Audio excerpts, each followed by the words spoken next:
저희 조코피TV는 썬팅 필름의 새로운 패러다임을 선사하는 T9 필름 신차 검수부터 장기 렌트 리스까지 모빌리티 서비스의 정수 카스페이스와 함께합니다. 네, 반갑습니다 여러분. 조코피TV 조현일입니다. 양대 인기팀 하면 NBA에서 역시나 골든스테이트 워리어스, LA 레이커스를 들 수가 있습니다. 그렇기 때문에 특정 선수에 대한 과도한 비난이 오갈 때도 있고, 때로는 부당한 비판이 있을 때도 있습니다. 자, 그런데 양팀을 대표하는 영건, 그리고 양팀 팬들이 굉장히 많은 기대를 모으고 있는 이 두 명의 선수들이 나란히 각자의 이유로 플레이오프에서 부진합니다. 바로 이 오스틴 리브스와 조나단 쿠민가 이야기인데요. 이 두 명의 이야기들을 한번 풀어가 보도록 하겠습니다. 자, 쿠민가, 진짜 저도 못 먹고 있습니다. 쿠민가에게 아주 좋은 기회가 왔는데 일단 살리지 못했고요. 정규 시즌 마지막 경기인 LA 클리퍼스 전부터 멤피스와의 플레인 토너먼트, 그리고 플레이오프 1라운드 1차전까지 기회를 받지 못했던 조나단 쿠민가, DNP였죠. Did not play. 기회를 아예 잡지를 못했어요. 단 1분도 뛰지를 못했는데 2차전에서 지미 버틀러가 불의의 부상을 입었습니다. 그러면서 2차전 벤치 및 3차전은 주전으로 출전을 했습니다. 자, 하지만 두 경기 내리 기대 이하였어요. 본인에게 찾아온 소중한 기회잖아요. 더 이상 본인이 뛰는 게 당연시 되지 않는 그런 팀 분위기 속에서 언제든지 내가 뛸 준비가 돼 있다면 그런 기회가, 예기치 않은 기회가 왔을 때 그걸 잘 살려야 되는데 경기 내용이 너무 좋지 못했습니다. 일단 플레이오프 두 경기 21.5분 뛰었어요. 43분을 도합 뛰었고 평균 9득점 2리바운드 2어시스트에 그쳤습니다. 필드골 36.8%, 3점은 40%긴 했는데 43분 뛰면서 리바운드 4개? 완전히 또 좋지 못했고, 팀의 그런 오펜스의 리듬, 플로우를 완전히 해치는 장면들도 여러 번 나왔었죠. 자, 쿠민가는 기대를 저버렸습니다. 일단 이번 시리즈가 시작하기 전에 이 드래먼드 그린이 쿠민가를 굉장히 많이 아끼는 그런 베테랑인데 이런 얘기를 했었죠. 쿠민가에게 주어진 가장 큰 과제는 현재 정신적으로 집중하는 것이다. 이런 얘기를 했고, 다가오는 플레이오프 시리즈에서 크게 기여할 것이다. 이런 얘기를 했습니다. 결국에는 드래먼드 그린이 쿠민가에 어떻게 본다면 좀 떨어진 자신감, 자존감을 이제 키워주는 이야기였는데, 그리고 스티브 커 감독 역시도 이렇게 인터뷰를 했었죠. 플레이오프 시작 전이었습니다. 쿠민가는 정말 훌륭하다. 아주 멋진 태도와 더불어서 항상 준비가 돼 있는 선수다. 자신의 시간이 올 때를 대비해서 준비된 상태를 유지해야 한다. 쿠민가는 이 과제를 아주 잘 해내고 있다. 이렇게 인터뷰를 했었습니다. 내가 쿠민가에게 지금 기회를 못 주고 있지만 쿠민가는 그래도 주어진 역할을 묵묵하게 해내고 있다. 이렇게 인터뷰를 하기도 했었는데 사실은 그 전에 현재 팀의 상황과 쿠민가가 맞지 않다고 실토하기도 했었어요. 스티브 커 감독이 선수들에 대한 상태, 그 다음에 본인의 기용 계획에 대해서 투명하게 이야기하는 스타일은 아니거든요. 무슨 얘기를 했냐면, 버틀러 합류 이후에 우리는 꽤나 괜찮은 편안한 조합을 찾았다. 하지만 쿠민가에게 확신이 없었다. 그러니까 쿠민가를 출전시킬지 말지에 대한 확신이 없었다는 얘기예요.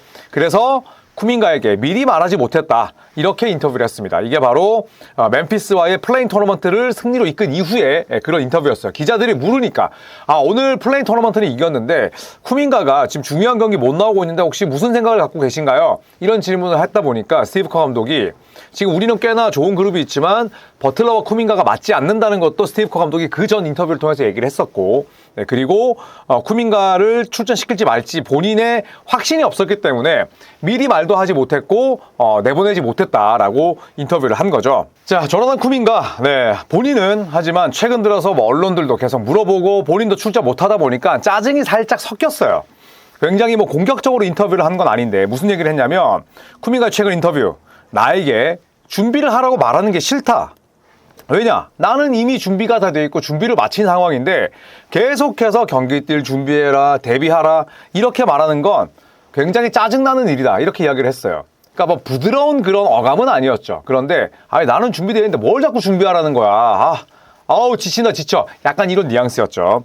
하지만 현실은 낮은 BQ, 바스켓볼 IQ 현저히 떨어지죠. 생각 없는 플레이를 일관했습니다. 지난 3차전이 백미였죠. 치고 들어갔다가 안 되면 패스하는데 되나요? 패스를 줘야 될 때 주지 못하고, 그렇다고 수비를 열심히 하거나 리바운드를 잘 잡는 것도 아니죠. 두 경기 42분 동안 걷어낸 리바운드가 단 4개입니다. 자, 물론 쿠민가가 엄청난 빅포워드는 아니죠. 하지만 운동 능력을 놓고 봤을 때 쿠민가는 이거보다 훨씬 더 많은 2배의 리바운드를 걷어내야 됩니다. 하지만 42분 동안 리바운드 4개, 그리고 팀 플레이보다 자신의 생산력을 먼저 생각하는 플레이를 몇 차례 했었어요. 아니란 패스 미스는 그렇다 치더라도 워리어스가 원하는 그런 유기적인 농구, 모션 오펜스에 대한 이해도가 있어야 되는데 그거는 일단 뒷전인 거야. 내가 먼저 내 플레이를 해야 되고 내 기록실을 채우고 그 다음에 그런 여유를 찾겠다라는 게 너무 눈에 보였어요. 이거는 팀 플레이어가 아니죠. 저는 개인적으로 그래서 그렇게 생각을 합니다. 버틀러 복귀 순간부터 다시 DNP 가능성이 높다. 저는 골든스테이트 워리어스나 스티브 커 감독의 그런 인내심이 바닥이 났다고 봅니다. 자, 2차전에서 출전을 했었죠. 네, 쿠민가인데요. 자, 이렇게 뭐 들어가서 이런 야투미스는 어쩔 수 없죠. 네, 그런데 자, 보시면은 파고 들어갑니다. 그쵸? 완전히 비어있어요. 빨리 주거나 네, 아니면은 원래 볼 핸들러에게 패스를 리턴 패스를 해야 되는데 그런 판단이 늦는 거죠. 그러다 보니까 어때요? 여기서 또 머뭇거리니까 내가 공을 들고 있다가 내리면 이거 먹잇감이 될 수밖에 없어요. 그렇다면 뭐 디깅이나 스틸 당하는 거죠. 바로 볼 놓치면서 턴오버. 네, 그리고 이번에는 9초 수비 달고 3점. 이런 야투미스는 뭐 그럴 수 있다고 봅니다. 자, 그리고 쿠민가가 자, 이렇게 속공 상황에서는 확실한 강점이 있고요. 자, 그리고 수비가 약한 제일런 그린을 공략했던 장면 실패.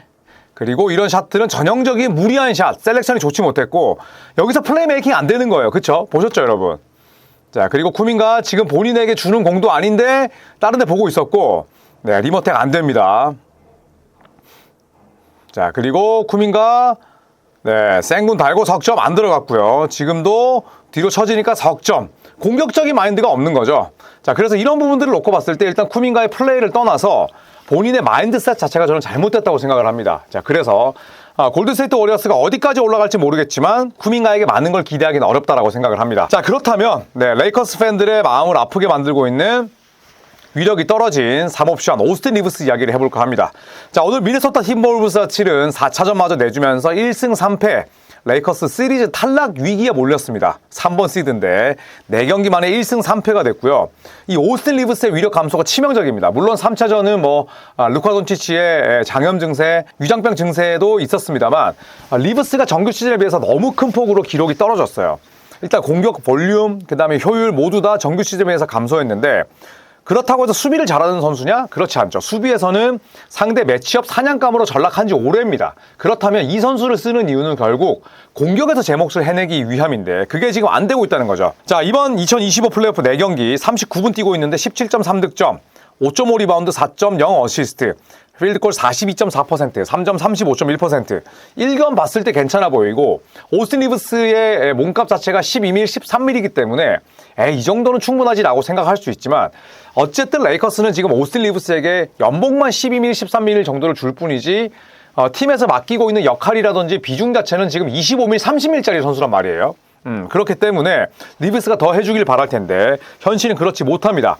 자, 정규 시즌과 비교했을 때 이런 3경기 뛰면서 34.9분, 20.2득점, 4.5 리바운드, 5.8 어시스트에 필드골과 3점의 효율이 상당히 좋았잖아요. 46%, 3점 37.7%, 8개 던지면 3개 들어갔는데 지금의 리브스는 효율 빡 떨어졌고 볼륨도 평균 득점이 3점 가까이나 감소했습니다. 어시스트 2개 가까이 하락했고요. 자, 그렇다면 지금 레이커스 같은 경우에는 트리플 볼핸들러로 쓰죠.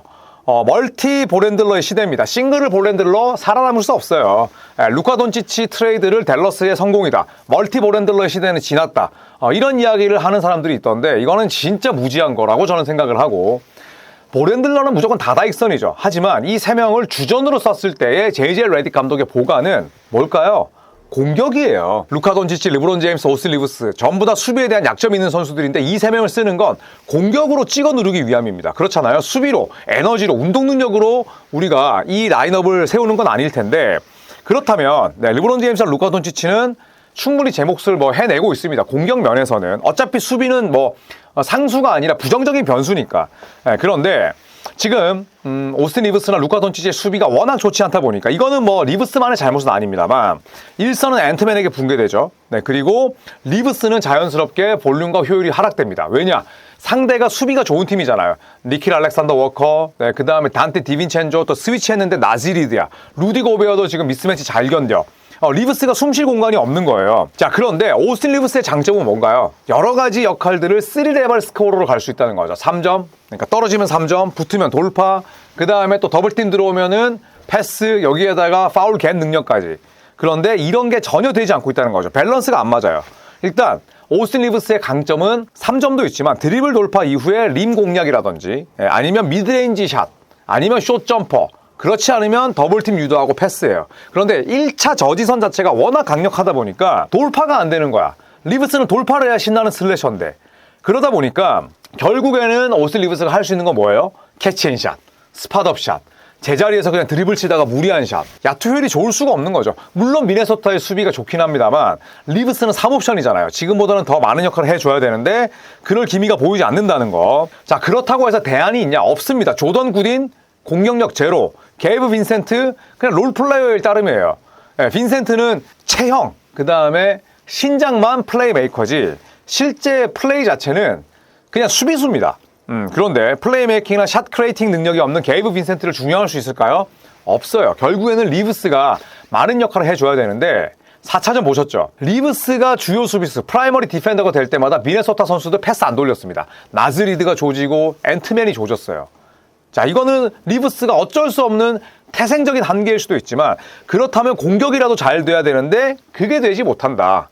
그랬을 때 과연 오스틴 리브스가 물론 아직까지 계약 기간은 남아 있습니다만 본인이 대충 생각하고 있을 이거는 그냥 추측이긴 합니다만 30일 받을 수 있을까요? 설령 원한다고 하더라도 저는 레이커스가 이 돈을 리브스에게 주면 안 된다고 생각합니다. 왜냐? 반쪽짜리 선수기 때문에. 그리고 오스틴 리브스류의 선수들 운동 능력이 뛰어나지 않고 센스, 슈팅, 그 다음에 BQ로 농구하는 선수들은 필히 플레이오프에서 기록과 위력이 떨어질 수밖에 없습니다. 오스틴 리브스가 지난해도 마찬가지였잖아요. 그런데 이번 시즌 들어서 유독 물론 상대가 미네소타지만 한계를 드러내고 있습니다. 자 여기서 오스틴 리브스의 수비 더블팀을 들어갑니다만 그냥 뚫려볼 뭐하냐 니네 둘이 헤이즈랑 이거는 더블팀인가요? 아닙니다. 그냥 와이드 오픈이에요. 이런 수비 장면이 많다는 것이고 자 그리고 오스틴 리브스 박스아웃 되지 않으면서 실점. 자 여기서도 이제 이런 장면 한번 보시면 자 여기 제이드 맥데니얼스가 있어요. 붙을 거면 붙고 이 위치에서 엘보에 있으면 뭐 해야 돼요? 태그 내가 태깅을 하든지 아니면 디깅 볼을 훑어내는 그런 동작이 나와야 되는데 자 리브스는 이제 여기서 오스틴과 리브스가 지금 충돌하는 거야. 나지리드 막아야 돼? 아니야 나 맥데니얼스를 막아야 되잖아. 어떻게 해야 되죠? 어디로 가고 있죠 아저씨? 뭐 합니까 여기서? 뭐 하는 건데? 방관자가 되면 안 됩니다. 방관하는 자가 제일 나쁜 거예요. 네, 죄송합니다, 여러분. 자, 그 다음에 이거는 니켈 알렉산더 워커가 맥다니엘스인가요? 네, 맥다니엘스가 지금 리브스를 공략하는 거죠. Go at him. 그에게 가서 공략해. 크리스 핀치 감독이 얘기하니까 알겠습니다. 나의 매치업 상대는 리브스군요. 아주 쉽게 공략하잖아요. 자 그리고 힘에서 밀리고 운동력 떨어지다 보니까 지금 맥데니얼스에게 완전히 사냥감이 되고 있습니다. 여기서도 어디로 가는 거니 너 지금? 진짜 왜 자꾸 택시를 타는 거야? 자 스크린 세웠어요. 그쵸? 그 다음에 여기서 내가 나즈리드에게 붙을 게 아니면 키 프런트 여기로 가야지. 스크린에 걸렸으면 물론 하체 쪽에 접촉이 있긴 합니다만 아니면 스위치를 요구하든지 르브론 형 스위치 해주세요. 커뮤니케이션도 없어요. 이거는 르브론 제임스의 잘못도 분명히 있고요. 자, 그래서 이렇게 쉽게 실점하는 장면. 자, 디빈첸조가 오스틴 리브스를 속이면서 쿼터 버저비터. 자, 스피드, 앤트맨의 스피드를 리브스는 막아낼 수 없고요. 자, 여기서도 지역방을 서는데 물론 이 모든 게 다 리브스의 잘못은 아닙니다만 지금 리브스가 워낙 수비에서 약하다 보니까 지금 발생하는 약점이긴 해요. 자, 그리고 돈치치가 넘어지면서 결국 실점. 자, 이거 이제 레이커스 수비의 총체적인 난국이죠. 그리고 앤트맨은 리브스가 붙으니까 어때요? 오케이. 프라이머리 디펜더가 리브스네. 나지리드 마찬가지입니다. 오케이. 미스매치 아주 손쉽게 어린아이 손목 비틀듯이. 자, 그리고 이 완전 자동문이죠, 여러분. 방금 보셨어요? 이런 수비가 아쉽다는 겁니다. 어쩔 수 없는 장면들도 사실 저희가 많이 편집은 했어요. 그런데 보시면 자, 이것도 물론 컨테스트가 오지만 그쵸? 컨테스트가 오긴 하지만 한 번에 가슴으로 흡수하는 범핑은 해야 되는데 범핑이 있습니까? 보실래요? 그냥 지나가는 거야. 이거는 잘못된 수비라는 거죠. 리브스도 알겠죠. 그런데 수비에서 드러나는 약점이 너무 크고 이런 상황에서도 지금 111대 113이고 레이업 상태 본인이 높이에 대한 한계나 혹은 블락할 수 있는 그런 상황이 아니라면 이런 파울을 그 누구도 영리한 스마트한 파울이라고 하지 않습니다. 오히려 실리 파울이라고 하죠. 그래서 치명적인 엔드원까지 헌납을 했습니다. 자, 이런 장면 보면 참 깝깝하죠. 젊은 선수들이기 때문에 우리가 더 기대할 수 있는 부분도 있지만 현재까지 오스틴 리브스와 쿠민가는 서로 이유는 다르지만 굉장히 플레이가 미진하고 실망스럽습니다. 자, 아직까지 시리즈 끝나지 않았고 오히려 골든스테이트는 앞서 있고요. 다만 버틀러가 돌아올 가능성이 높다면 우리가 쿠민가의 모습을 더 이상 1라운드에서 보지 못할 가능성이 높고, 오스틴 리브스는 주전으로 뛰면서 40분 가까이 출전하고 있지만 한 게임 더 지면 오스틴 리브스의 2사2호 시즌은 역사 속으로 사라집니다. 리브스와 쿠민가가 어떤 식으로 반등을 해서 소속팀에게 도움이 될 수 있을지 함께 지켜보시죠. 여러분 고맙습니다.